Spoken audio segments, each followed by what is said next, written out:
Hello and welcome to part 4 of rebuilding a Rob Roy. This is connecting rods and phosphorus bronze bushes. As you can see here, I've turned a set of 60-degree tapered parts out of some brass. These exactly match up the centre drilled holes in the middle of the axles. This allows me to take a rather accurate measurement between centres each and every time. I've had to do this because the centres between the axles are completely different from what the measurement should be and from each other. This is because when I first machined it, I made the horn blocks wrong and the axle boxes wrong.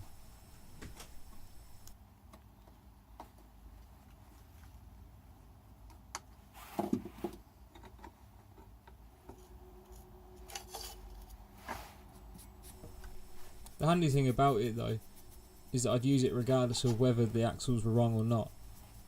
It allows me to directly take the measurement from the centre drilled holes, which it seats in rather nicely. As you can see, I can just simply scribe a line along the piece of stock to give me a point to centre punch.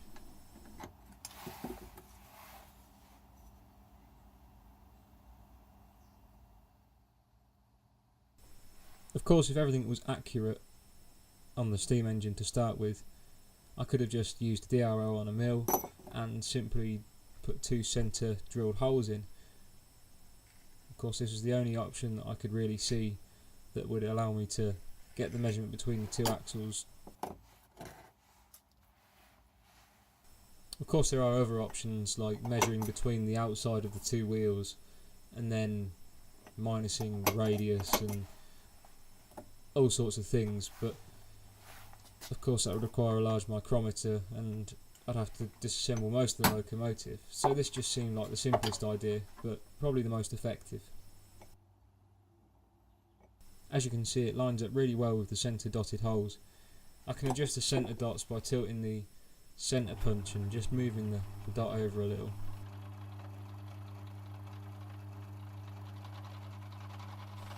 I have to apologise for the shadows.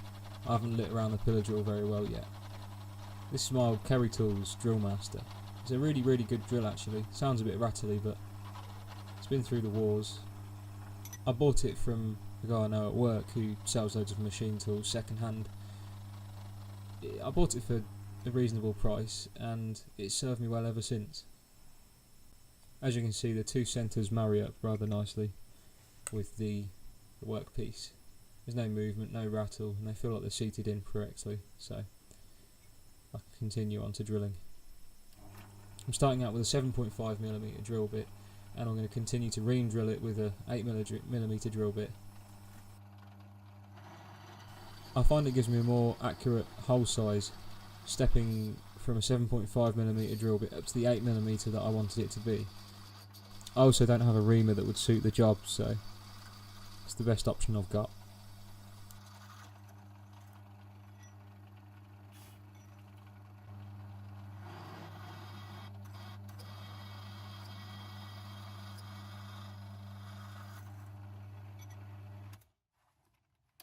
This is the ream drilling I was on about.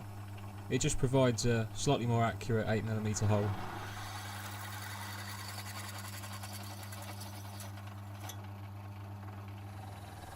I'm going to have to apologise for the autofocus being out. Over the weekend I had a bit of a cat's trophy. My charging port sort of melted on my Samsung that I normally film on. So kindly my mate decided to come down with his LG phone. It's a really good quality camera. Just when having to mess with the autofocus settings a little. Doesn't like the lighting in the shed.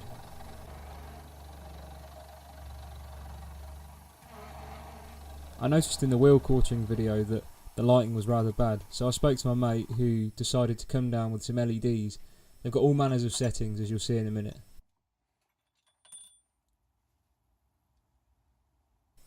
And over to the rotary head.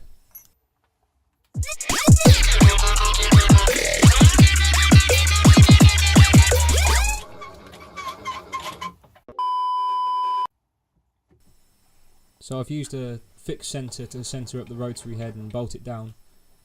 And I'll set my dials at 0 and leave them there. I'll lock the travel on one of them.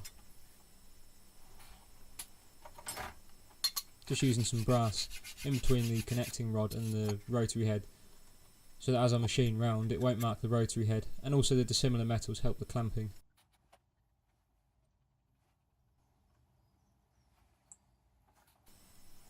As you can see, the LED lights really have improved the lighting around the mill. You can see all my rubbish on the side now with these. It looks a lot worse than it actually is, because the table I made out of MDF, at one point it got damp, and of course MDF stains. It goes all weird colours, and I think it's sort of like a mildewy type thing, and it seems to just stain the MDF. So really, when there's just a few things on the side, it makes it look like a right tip, but it's really not.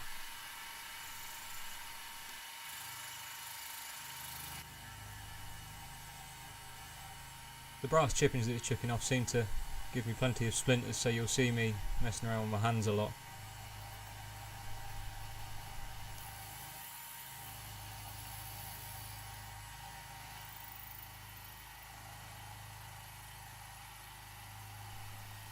These really are quite fiddly to mill on the rotary headers. There's nothing to really work to. I haven't got any angles worked out, and I'm simply just working to the lines. It comes out well after a lot of, well, I'll leave a bit on so I can always file a bit off and just do the fine tuning with a file. Just counter boring it now, ready for the slotted other half. Lacking the compressed air, of course. If I had it on, you wouldn't be able to hear anything in the video.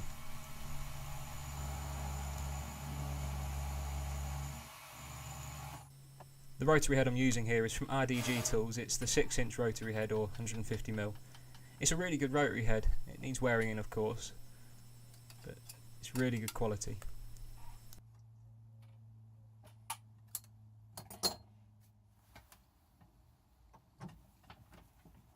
I've just made a simple jig here because I'm lacking a angle plate, so I've just bolted the connecting rod to a piece of stock with a couple of 2VA screws. They're more than adequate to hold it. So I'm just milling the sides away with a 4.5mm diameter end mill.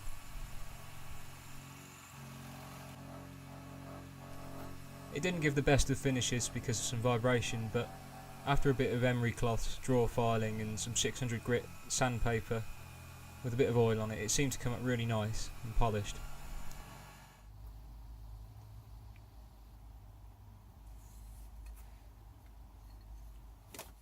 This is the counterbore at the front end of the locomotive, connecting rods. Just using a 10mm end mill instead of a 3/8. Couldn't find a 3/8, and then the one I did find, it had been ground by someone previously and it was absolutely awful and it wouldn't have cut anything.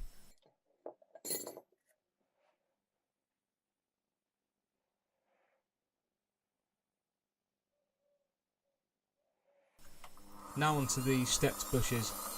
These are going to be 8mm in diameter, so 0.315 of an inch, and they're going to be 1/4 of an inch in length. They'll have an oil groove cut round them and then a cross hole drilled through, so it leaves 2 oil holes. This means I can actually use the holes on the top of the connecting rods to lubricate the axles, and what it means is when the phosphorus bronze bearings wear out, I can simply replace it with another one and not have to re-drill the cross hole with connecting rod off.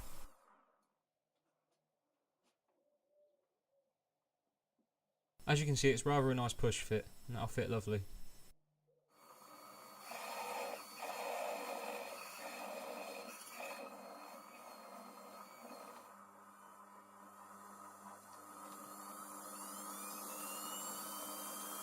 The oil groove I'm just putting round. I'm putting it roughly in the middle. It doesn't really matter too much as long as I make it wider than 1.5mm.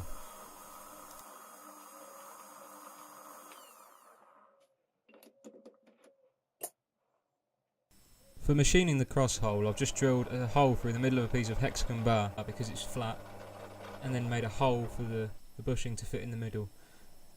It just drills through the bushing.